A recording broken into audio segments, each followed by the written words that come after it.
அனைவருக்கும் ஆத்மா வணக்கம். குருவே சரணம்.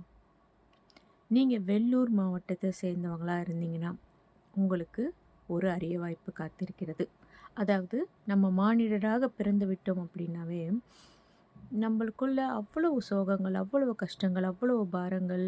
ஒரு பிரச்சனை விட்டு அடுத்த பிரச்சனை, அந்த பிரச்சனையை நம்ம சால்வ் பண்ண போகிறப்ப இன்னொரு பிரச்சனை, அப்படி நம்ம மனசில் அன்றாடம் பிரச்சனைகளையே சுமந்து சுமந்து வாழ்ந்துட்டுருக்கோம் இல்லைங்களா? இப்போ இதை கடந்து நாம் நமக்குள்ள பேரானந்தமாக வாழ ஒரு வழி இருக்குது. அதுதான் எங்கள் குருதேவ வாசி யோகம்.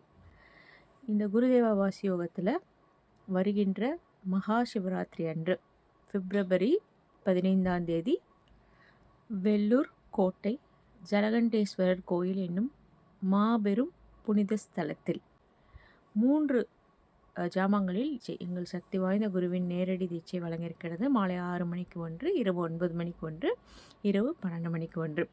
இதை நீங்கள் கலந்து இந்த தீட்சையை உள்வாங்கிக்கோங்க. அதுக்கப்புறம் எங்கள் குழுவில் இணைந்து அன்றாடம் தியான பயிற்சி நடக்கிறது. எங்கள் குழுவில் காலை பிரம்ம முகூர்த்தத்தில் 4 மணிக்கும் நடக்கிறது, மாலை 6 மணிக்கு நடக்குது. குருமார்கள் முன்னிலையில் நடக்கும். குருமார்கள் தீட்சை கொடுக்க உங்களுக்குள்ள நிறைய தியான அனுபவங்கள் உண்டாகும். உங்கள் கர்ம வினைகள் நீங்கும், வாழ்வில் கஷ்டங்கள் நீங்கும். நீங்கள் எதிர்பார்க்குற அந்த பேரானந்தம் உங்கள் வாழ்க்கையில் வர ஆரம்பிக்கும். ஸோ இது ஒரு நல்ல வாய்ப்பு, நிலவ விட்டுறாதீங்க. இந்த குழுவில் கைடன்ஸ் அப்படிங்கிறது அன்றாடம் நமக்கு இருக்குது. தினம் தினம் தியானம் நடக்கும். தினம் 2 வேளைகளும் தியானம் நடக்கிறது. அப்போ நம்மளுக்கு வெளி உலகத்தில் என்ன பிரச்சனைனா, நம்மளுக்கு பொருள் உலகத்தை ஓடி ஓடி ஓடி ஓடி நம்மளை கர்ம வினைகள் சூழ்ந்து கொள்ள அவ்வளோ வாய்ப்பு இருக்கும். ஆனால் நம்ம தனிப்பட்டு உட்காந்து தியானம் பண்ணுறதுக்கு நம்மளுக்குன்னு ஒரு நேரம் கிடைக்கிறதுக்கு வாய்ப்பு இருக்காது. ஆனால் அந்த நல்வாய்ப்பை இங்கே குருதேவ வாசி யோகத்தில் ஒவ்வொரு சீடர்களுக்கும் ஏற்படுத்தி தராங்க.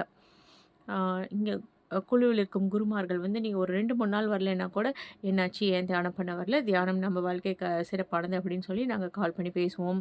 இந்த மாதிரி இந்த குழு அருள் வாழ்க்கை, பொருள் வாழ்க்கை 2யும் இணைத்து நம்மளை ஒரு மாபெரும் சாதனையாளர்களாக, ஒவ்வொரு நொடியும் பேரானந்தமாக வாழக்கூடிய தன்மையில் நம்மளை மாற்றிடும்.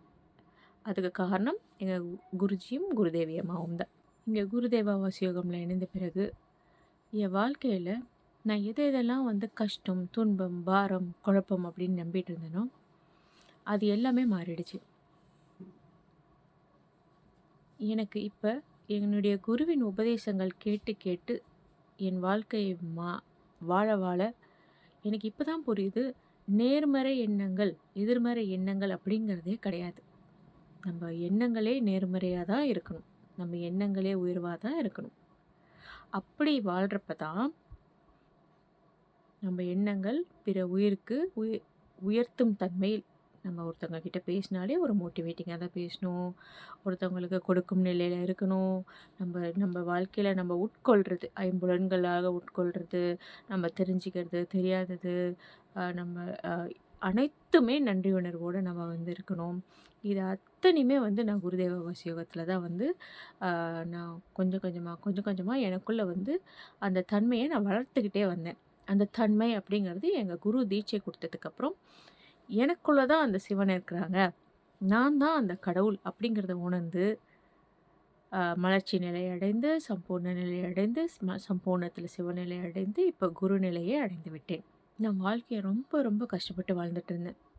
எல்லாத்தையும் என் தலையில் தூக்கி வச்சுட்டு, எல்லாமே நான் தான், எல்லா கண்ட்ரோலும் என்கிட்ட தான் இருக்குது அப்படின்ற மாதிரி நினச்சிட்டு ரொம்ப ரொம்ப கஷ்டப்பட்டு வாழ்ந்துட்டு இருந்தேன். ஆக்சுவலி எந்த கண்ட்ரோலும் நம்மக்கிட்ட இல்லை, எல்லாமே இறைவன்கிட்ட தான் இருக்குது.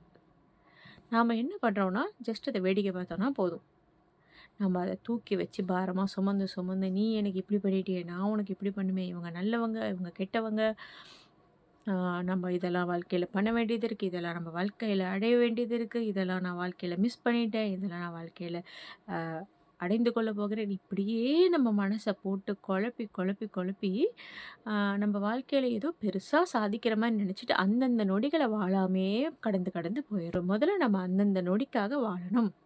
அந்தந்த நொடியை நம்ம சந்தோஷமாக நன்றி உணர்வோடு வாழ்கிறப்ப நாம் வாழ்க்கையில் நம்மளுக்கு நம்மளுக்கு வேண்டியதை அடைய மாட்டோம். பிரபஞ்சத்தையே அடைவோம். நம்மளுக்கு நம்ம தகுதி பெற்ற அத்தனையுமே நம்மளுக்கு வந்து கிடைக்க ஆரம்பிக்கும். நம்மளுக்குள்ள அன்பு மட்டும் தான் இருக்கும். நம்ம வந்து யாரையும் கடிந்து கொள்ள மாட்டோம். எல்லா சிச்சுவேஷன், எல்லா சூழ்நிலைகளுக்கும் நம்ம பொறுப்பெடுத்துக்குவோம். இது அத்தனையும் யார் எனக்கு சொல்லிக் குடுத்ததுன்னா, எங்க குரு தான் சொல்லிக் குடுத்தாங்க. அன்றாடம் காலையில 4 மணிக்கு வந்து தீட்சை குடுத்து உபதேசம் தருவாங்க எங்க குரு. மாலையில 6 மணிக்கு கூட்டு தியானங்கள் இருக்கு. பௌர்ணமி ஆனா வந்து எங்க குருவின் உபதேசங்கள் கலந்த தியானம் செஷன்கள் இருக்கு. அதுக்கப்புறம் பார்த்தீங்கன்னா, மாத சிவராத்திரி அன்று ஒவ்வொரு மாத சிவராத்திரிக்கும் எங்க குருவின் உபதேசங்கள் அடங்கிய செஷன்ஸ் இருக்கு. எங்க குரு வந்து சாதாரணமா ஏதாவது பேசுற மாரி இருக்கும். அதில அவ்வளோ விஷயங்கள் அடங்கியிருக்கும். ஆரம்பத்தில இதெல்லாம் நான் லைட்டா எடுத்துக்குவேன். அதுக்கப்புறம் குரு பக்தி என்னுள் ஊற ஊற குருவின்றி அணுவும் அசையாது. குரு அருளின்றி திருவருள் இல்லை. இதெல்லாம் நான் உணர உணர எனக்குள்ள வந்து குருக்கிட்ட இருக்க நன்றி உணர்வு பெருக பெருக, எனக்கு குரு சொல்றது எல்லாமே விழிப்புணர்வா புரிய ஆரம்பிச்சது. புரிய ஆரம்பிச்சவனே, அத நான் உணர ஆரம்பிச்சவனே, என் வாழ்க்கை வந்து எனக்கு உரித்தானது. இது என்னுடைய லைஃப். ஒவ்வொரு நொடியும் நான் வாழணும். சிரிச்சு பேரானந்தமா வாழணும். நீங்க எதிர்பார்க்குற அந்த பேரானந்தம் உங்க வாழ்க்கையில வர ஆரம்பிக்கும். ஸோ இது ஒரு நல்ல வாய்ப்பு. நழுவ விட்றாதீங்க.